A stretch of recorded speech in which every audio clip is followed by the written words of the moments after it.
Madame Irina Bokova, directrice générale de l'UNESCO, Monsieur Abou Diouf, secrétaire général de l'Organisation internationale de la francophonie, Mesdames et Messieurs les ministres, Mesdames et Messieurs les ambassadeurs, Mesdames et Messieurs les parlementaires, Mesdames et Messieurs, chers amis, chers invités, merci et merci à Madame Hérault d'être parmi nous ce matin. Je sais que c'était très compliqué pour vous ce matin, mais vraiment, merci d'être à nos côtés ce matin. Merci à vous toutes et à vous tous d'avoir répondu à notre invitation aujourd'hui à partager une injustice sur laquelle nous ne devons plus fermer les yeux, le droit des femmes dans l'espace francophone. Vous êtes 400 femmes venues des 5 continents dans cette salle. 400 militantes, 400 femmes en colère. Vous êtes les porte-paroles de milliers de femmes de l'espace francophone qui voient leurs droits être niés ou régressés. Ce forum qui nous réunit aujourd'hui est né d'une indignation. C'est en juillet 2012, en me rendant en République démocratique du Congo, que j'ai été confrontée au drame qui se jouait à l'est de ce pays. La colère et l'indignation que j'ai ressenties quand j'ai découvert la situation de centaines de milliers de femmes violées au Nord Kivu. Des femmes, des fillettes parfois de moins de 2 ans. La colère qui m'a envahie face aux exactions des escadrons de violeurs barbares. La région du Nord Kivu est à la frontière du Rwanda. Elle est ravagée par une guerre sans image, sans nom, et dont les premières victimes sont les femmes qui sont enlevées dans leur village et où le viol est devenu une arme de guerre, une arme de destruction massive. Lors de mon 2e déplacement en RDC au mois d'octobre, j'ai tenu à me rendre à Goma auprès de ces femmes. J'ai visité le camp de déplacés de Kanya-Rounia qui accueille 70 000 personnes et pour l'essentiel des femmes. Je veux leur dédier ce forum.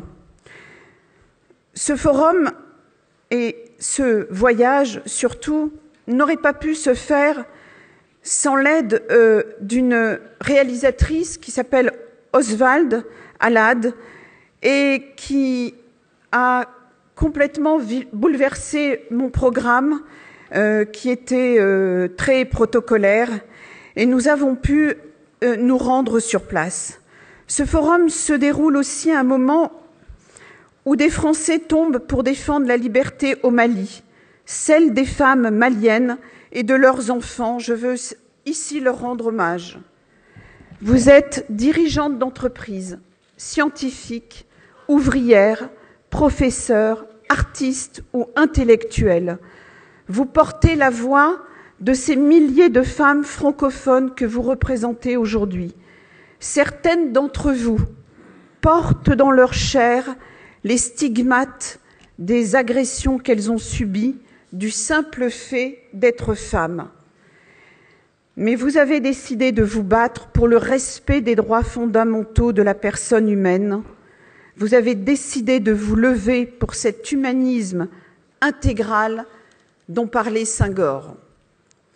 Car la violence n'est pas une valeur francophone. Car le viol n'est pas une valeur francophone. Car l'excision n'est pas une valeur francophone. La lapidation n'est pas une valeur francophone. J'ai décidé de mettre au cœur de mon ministère la lutte pour les droits des femmes francophones et de militer pour que la société civile s'investisse dans la défense de vos droits. Je veux remercier ici le président François Hollande qui, dès Kinshasa, m'a donné son feu vert pour l'organisation de ce forum. Je veux remercier le chef du gouvernement, Jean-Marc Ayrault, pour m'avoir épaulé et m'avoir permis de l'accompagner dans différents voyages, comme récemment au Canada, pour promouvoir ce forum. Mais je tiens à remercier tout particulièrement le président Abou Diouf, qui a su, dès le départ de ce projet, apporter le concours de l'OIF. Il nous a démontré que la cause du droit des femmes était sa priorité et que sans la protection des femmes, il n'y aurait pas de développement possible. Merci à toutes celles et à tous ceux qui, à l'OIF ou au ministère des Affaires étrangères et à mon cabinet, Patrick, de la Chaussée, Jocelyne, Thomas, toute l'équipe, Sid, etc. Je n'ai pas tous les noms là, mais j'aurai l'occasion de vous citer tout à l'heure, ont œuvré pour la tenue de ce forum en ce jour symbolique qu'est la journée de la francophonie. Merci à tous les partenaires qui ont cru à ce projet et qui seront aussi cités tout à l'heure. Nous vivons dans un monde où l'émancipation des femmes, leur accès à l'école, aux services de soins, à l'emploi et aux responsabilités politiques, économiques et sociales sont loin d'être généralisés. Nous vivons une époque où les droits acquis par les femmes sont partout menacés. Je pense aussi à la Tunisie. Je pense à ces femmes qui ont été la tribune de la Révolution. Je pense à tous ces visages souriants de 7 à 77 ans qui ont cru à cette révolution. Et dès le lendemain, elles se sont réveillées dans un espèce de cauchemar. Une des premières règles à l'écriture de la nouvelle Constitution a été de leur retirer du droit. Nous vivons aussi un moment où les femmes sont niées, abîmées et détruites dans leur intégrité. Elles subissent au quotidien des exactions, des violences de toutes sortes, n'ont aucune protection juridique ou sanitaire et sont le plus souvent exclues des systèmes scolaires. Il faut lutter au quotidien pour faire simplement reconnaître leurs droits les plus élémentaires. C'est bien dans l'espace francophone, c'est bien en langue française, la langue des droits de l'homme, que cette tragédie se déroule. Il nous faut agir pour endiguer le recul des droits des femmes dans de nombreux pays. Ce recul prend des chemins détournés quand, par un sournois glissement sémantique, le mot « égalité » est remplacé par celui de « complémentarité », quand les termes de droit et de liberté sont dilués par le contexte culturel, quand l'obligation d'être voilée s'accompagne du repli des libertés, quand le droit à l'éducation se heurte, de fait, aux obstacles à la scolarisation des femmes. Un des plus grands dangers qui nous guettent, c'est celui du relativisme, car nombre de pays qui ont signé des conventions protectrices du droit des femmes viennent maintenant à relativiser la portée de ces textes au nom du respect de la diversité culturelle. Nous devons lutter contre toutes les formes de relativisme culturel. On voit là que les acquis des femmes ne seront jamais des acquis et que nous devons rester des sentinelles. Quelle que soit la nation, devenons toutes des sentinelles. Que vous soyez au Canada, au Québec, que vous soyez de Belgique, que vous soyez de Suisse ou de France, la lutte pour le droit des femmes doit continuer inlassablement. En France, c'est la première fois dans l'histoire de notre pays que nous avons un gouvernement paritaire grâce à la volonté du président François Hollande. Le gouvernement de Jean-Marc Ayrault a d'ailleurs immédiatement rétabli un ministère du droit des femmes en nommant la ministre Najat Vallaud-Belkacem, que vous entendrez cet après-midi.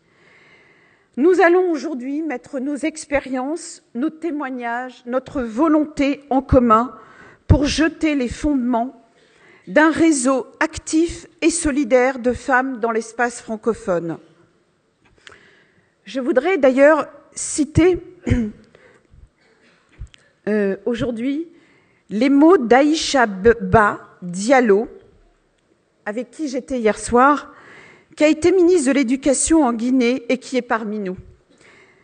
Tant que les femmes n'auront pas accès à l'éducation, je courrai le monde. Et si la mort me trouve, je sais qu'il y aura d'autres femmes éduquées pour reprendre la lutte et continuer de courir. Si nous réussissons l'éducation des femmes et des filles pendant toute leur vie, mais aussi celle des garçons, en leur apprenant à respecter les femmes, nous aurons construit l'épine dorsale du développement. Ce forum doit être une pierre blanche dans le grand édifice de l'éducation des femmes. C'est sur le fondement de nos travaux durant cette journée qu'en fin d'après-midi, Monsieur le ministre des Affaires étrangères, Laurent Fabius, présentera les conclusions du Forum mondial des femmes francophones. Ce forum doit redonner espoir aux femmes francophones en proposant des mesures concrètes et réalistes aux dirigeants des pays francophones.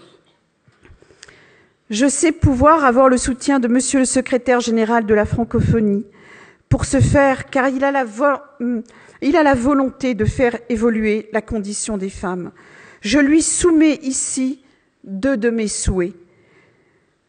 Que dans le préambule de la charte de la francophonie signée par tous les États membres puisse figurer le respect des droits des femmes et que dans la future programmation décennale de l'OIF, qui sera approuvée au prochain sommet, l'égalité des genres soit un des thèmes prioritaires.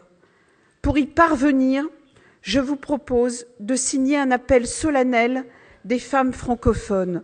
Nous remettrons cet appel à la fin de nos travaux au président de la République, qui nous recevra ce soir à l'Élysée, pour qu'il soit notre porte-parole auprès de ses homologues. Chers amis, chers invités, mesdames et messieurs, l'enjeu est important et nécessaire. Ce combat est le nôtre, le vôtre, et il est aussi le mien. Et je vous promets de vous aider de toutes mes forces à le mener à bien. Nous devons être des vigies.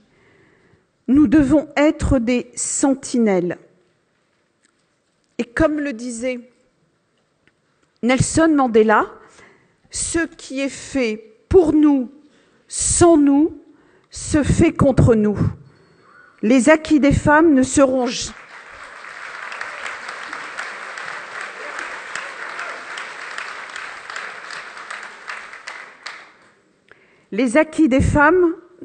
jamais des acquis.